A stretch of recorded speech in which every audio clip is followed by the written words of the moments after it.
The daughter of Senator Kiko Pangilinan has been attacked by online haters.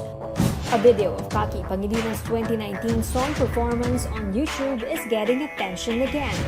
The video, on which 107.5's YouTube channel has garnered more than 135,000 dislikes and just 13,000 likes. More than 30,000 comments have also been posted on the video.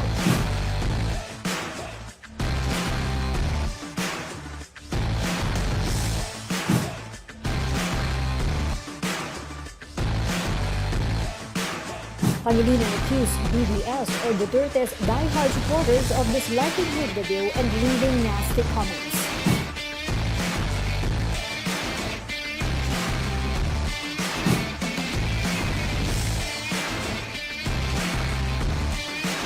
One netizen pointed this out with the politico's daughter.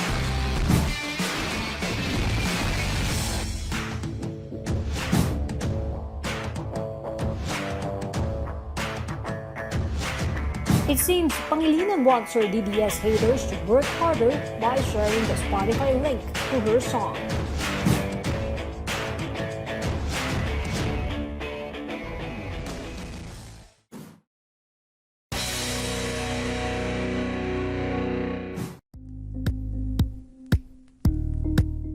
Thank you for watching Politico TV. Please like and subscribe to our channel for more videos.